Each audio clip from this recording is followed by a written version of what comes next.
Hello everyone, I am Sonal Kaul, your psychology mentor, and today we will study chapter 1 in class 12 psychology. तो देखो मैं आज आपको क्या क्या पढ़ाऊंगी. सबसे पहले I will introduce you to the concept of individual differences in human functioning. ठीक है? Then I will teach you about how to assess psychological attributes in psychology, followed by brief introduction to the concept of intelligence. So let's get started. तो एक चीज देखो, in our everyday life, be it me, be it you, your parents, your friends, your neighbours, कोई भी हो सकता है, या आपके घर पे जो गार्डनर आता हो गार्डनिंग करने, everyone thinks differently, perceives differently and responds to the same situation differently. सब वेरी करते हैं आपस में. ठीक है, अब एक और चीज देखो, I may have black hair, you may have brown or maybe black hair, someone else may have golden or blonde hair. यानी हमारा हेयर कलर डिफरेंट है, हमारी हाइट डिफरेंट होती है, हमारा वेट डिफरेंट है, हमारी स्किन का कॉम्प्लेक्शन भी डिफरेंट होता है, हम फिजिकली बहुत डिफरेंट है एक दूसरे से. अब एक और चीज समझो, प्लांट और एनिमल किंगडम का एग्जांपल लो. ठीक है, प्लांट की जो स्पीशीज है, क्या एक स्पीशीज दूसरी स्पीशीज से सेम होती है? बिल्कुल नहीं, वेरिएशंस होती है. कोई प्लांट दूसरे प्लांट जैसा नहीं होता, चाहे उसके लीव्स हो, उसके ब्रांचेस हो, उसके रूट्स हो. Then let us look at animal kingdom. Dog का एग्जांपल लो. Is one breed of dog similar to another breed of dog? क्या जर्मन शेपर्ड और गोल्डन रिट्रीवर सेम दिखते हैं इवन दो दोनों डॉग है? नहीं. तो इससे एक चीज एस्टैब्लिश हुई, वो है variability is a form of nature. तो ये वेरिएबिलिटी पे ध्यान दो. ठीक है, अब हम सब फिजिकली डिफरेंट है, हम लोग ना और वेज में भी डिफरेंट होते हैं. जैसे कि कोई बहुत इंटेलिजेंट होगा, यानी इंटेलिजेंस का लेवल में डिफरेंस होती है. कोई बहुत क्रिएटिव हो सकता है, किसी का एप्टीट्यूड कम होगा, किसी में एप्टीट्यूड बिल्कुल नहीं होगा किसी चीज को करने के लिए लाइफ में.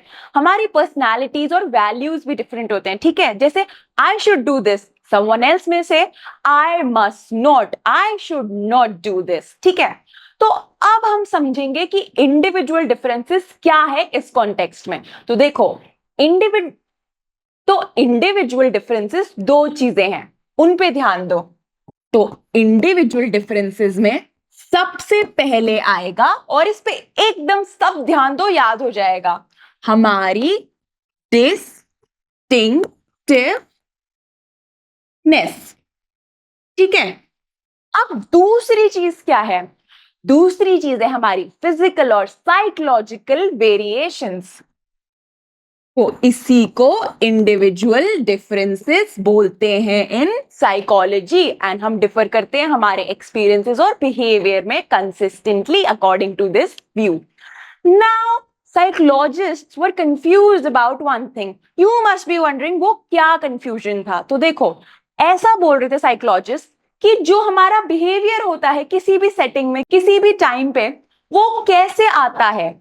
Is it because of our own nature, मतलब जो हमारा पर्सनल नेचर है, हमारे पर्सनल ट्रेट्स है, और is it because of some kind of situational pressure. तो इसी चीज को आंसर किया सिचुएशनिज्म ने. तो देखो, सिचुएशनिज्म क्या है, समझो मेरे साथ. सिचुएशनिज्म एक व्यू है जिसमें दो चीजें हम समझेंगे. आ जाओ. तो ये मैंने लिखा सिचुएशनिज्म. अब इस सिचुएशनिज्म में वो दो चीजें क्या है, उन पे ध्यान दो. सबसे पहले आएगा सर्कमस्टेंस. ठीक है, तो सर्कमस्टेंस हमारा बिहेवियर डिसाइड कर रही है. दूसरी चीज आप सोच रहे होगे क्या, हमारा क्या सिचुएशन है या एनवायरमेंट है at that point in time. तो क्या डिटरमाइन होगा, बिहेवियर. अब आप सोच रहे होगे ये थोड़ा सा ट्रिकी लग रहा है. ट्रिकी बिल्कुल नहीं है, एक एग्जाम्पल से समझो इसी चीज को. तो सबसे पहले मैं एक रिपीट कर देती हूँ सिचुएशनिज्म का मतलब. द सर्कमस्टेंस और द सिचुएशन और environmental factor will determine your behaviour according to situationism. Harish एक इंसान है, वो बहुत डोमिनेंट पर्सनालिटी है, but when he is placed in some kind of circumstance या एक ऐसी सिचुएशन जहां पे हो सकता है कोई अथॉरिटी, वो उसका टॉप बॉस हो सकता है, उसके पेरेंट्स या एल्डर्स हो सकते हैं। तो वहां पे वो डोमिनेंट से एकदम सबमिसिव या टिमिड पर्सनालिटी के जैसे एक्ट करेगा।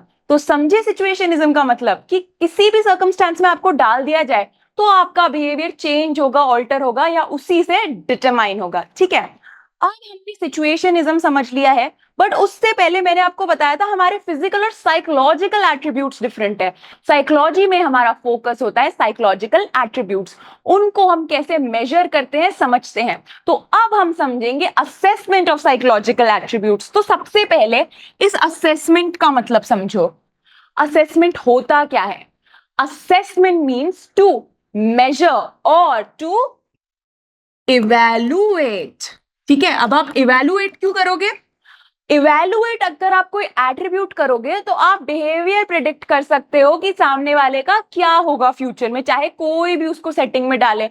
अगर हमें उसका पर्सनालिटी देखना है कि अच्छा वो कैसे बिहेव करेगा अगर कॉन्फ्लिक्ट वाली उसको पोजीशन में दे दिया जाए, या अगर उसको कोई ऐसी पोजीशन दे जहां पे वर्क बहुत इजी है तो वो कितने कम टाइम में कितना काम कर सकता है। ठीक है, नाउ साइकोलॉजी में हम बहुत सारे एट्रीब्यूट्स को असेस करते हैं, तो एक एक करके उनका मतलब समझो।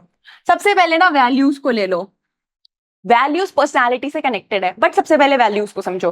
वैल्यूज होते हैं हमारे क्या एथिक्स है, क्या मॉरल्स है, क्या प्रिंसिपल्स है, क्या फेथ है, क्या हमारा एक बिलीफ सिस्टम जो होता है। ठीक है, जैसे कि I should do this, I have to go for this. किसी और के वैल्यू हो सकते हैं, I should never do this, I should never go for this. ठीक है, अब जब हमारे ये एथिक्स होते हैं, प्रिंसिपल्स होते हैं, ये हमारे पर्सनालिटी का पार्ट बन जाते हैं। तो पर्सनालिटी क्या होती है? हमारे जो एंड्योरिंग, जो बहुत टाइम तक हमारे सिमिलर कैरेक्टरिस्टिक्स रहते हैं किसी भी चीज को। जैसे कोई इंसान शाय पर्सनालिटी है तो ऐसा तो नहीं है कि वो आज शाय है कल शाय नहीं होगा, नहीं, वो over a period of time दिखाएगा कि I am shy, I am introverted. ठीक है, देन वी हैव इंटरेस्ट। अब आप सोच रहे होगे इंटरेस्ट का मीनिंग क्या है? हम तो सुनते हैं डेली लाइफ में I like this, I do not like this. Exactly यही इंटरेस्ट होता है, लाइक्स और डिसलाइक्स। कोई बच्चा अगर फुटबॉल को बहुत ज्यादा लाइक करता है, बहुत ज्यादा दिखाता है अपना एडोरेशन कि I want to play football every day, ठीक है, तो हम क्या कर सकते हैं, उसका इसी इंटरेस्ट को हम इवैल्यूएट कर सकते हैं साइकोलॉजिकल टूल्स के थ्रू, एंड देख सकते हैं वो फुटबॉल में कितना अच्छा कर सकता है या वो फुटबॉल को एक्चुअल में कितना लाइक करता है।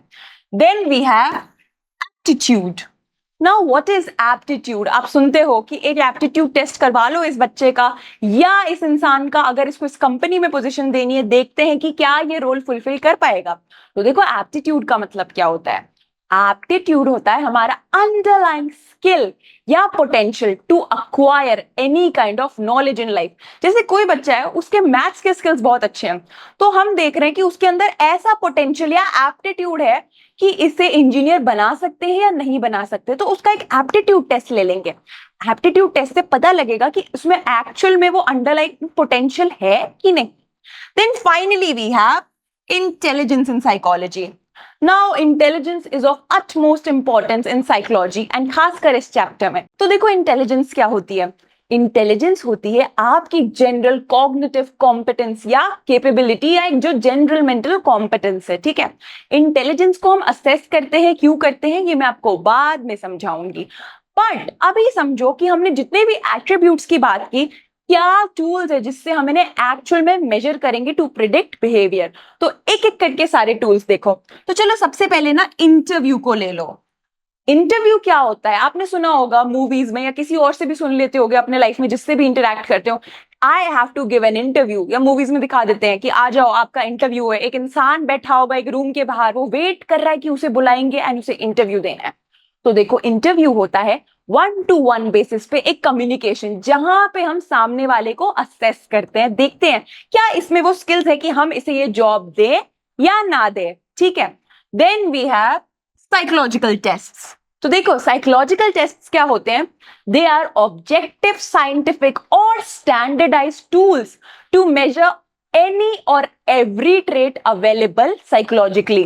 किसी की इंटेलिजेंस को टेस्ट करना है, इंटेलिजेंस टेस्ट दे दिया तो हमें आईक्यू पता चल जाएगा। किसी की पर्सनालिटी देखनी है कैसी है, तो साइकोलॉजिकल टेस्ट उसके लिए भी है। किसी के अनकॉन्शियस डिजायर्स पता करने हैं, उसके लिए भी साइकोलॉजिकल टेस्ट है। ठीक है, then we have case study. Now case study को ऐसे समझो, आप लोगों ने डॉक्यूमेंट्रीज देखी होगी या किसी को पर्सनली डॉक्यूमेंट्रीज देखना या वॉच करना बहुत पसंद होगा। तो डॉक्यूमेंट्रीज में आपने एक चीज नोटिस किया है, उसमें इन डेप्थ इंफॉर्मेशन होती है। कोई इंसान होगा या कोई टॉपिक होगा, उसके बारे में सब कुछ होगा कि उस इंसान का पास्ट क्या है, प्रेजेंट क्या है, फ्यूचर में वो क्या कर सकता है। या किसी XYZ विलेज के ऊपर है केस स्टडी, तो आपको पता चलेगा विलेज का पास्ट क्या है, प्रेजेंट क्या है और फ्यूचर क्या है, कौन रहते थे, कितने लोग थे, लाइक माइन्यूट से माइन्यूट डिटेल पता होगी। तो केस स्टडी होती है एक इन डेप्थ स्टडी। इस चीज को याद रखो, इन डेप्थ, ठीक है। इन डेप्थ का मतलब है हम एक एक चीज को देखते हैं, उसको स्टडी करते हैं, उसको डिस्क्राइब करते हैं। तो ये बहुत ही डिस्क्रिप्टिव चीज होती है किसी भी चीज या इंसान के बारे में अगर हमें इवैल्यूएशन करनी हो। Then we have observation. तो देखो, ऑब्जर्वेशन साइकोलॉजी में एक बहुत ही स्टैंडर्डाइज्ड टूल होता है जो कभी कभी बहुत ज्यादा कॉस्टली भी होता है एंड टाइम एफिशिएंट भी नहीं होता, बट स्टिल यूज होता है बहुत केसेस में। तो ऑब्जर्वेशन में क्या होता है, हम रियल टाइम फिनोमिना को रिकॉर्ड करते हैं एज इट अकर्स। किसी को स्टडी करना है कि कोई मदर अपनी डॉटर के साथ क्या बिहेव करती है, यानी हमें उस मदर को ऑब्जर्व करना है, उसका बिहेवियर जानना है।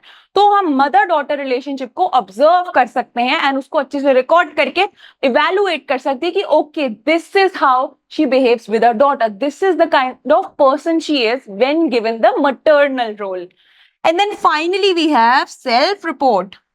तो देखो सेल्फ आ गया यानी खुद।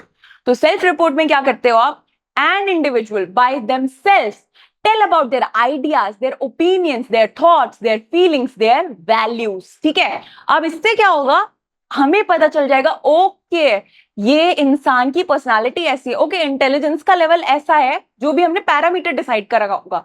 अब सेल्फ रिपोर्ट को दो तरीके से आप ले सकते हो, या तो किसी को इंटरव्यू कर लिया तो आपको पता चल ही रहा है उसके दिमाग में क्या चल रहा है। दूसरी चीज होती है क्वेश्चनेयर। ठीक है, तो इसका ध्यान रखो।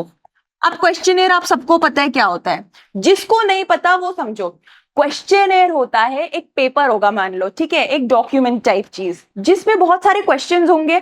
ठीक है, आपको उन क्वेश्चंस को आंसर करना है। क्वेश्चनेयर में आंसर्स के ऑप्शंस भी हो सकते हैं या आप अपने मन से भी आंसर दे सकते हो, डिपेंडिंग वो किस टाइप का क्वेश्चनेयर है। तो इससे भी आपके थॉट्स, फीलिंग्स, मोटिव्स असेस हो जाते हैं। ठीक है, अब मैंने आपको बताया था कि इंटेलिजेंस बहुत ही इंपॉर्टेंस का है और उसे हम अच्छे से पढ़ेंगे।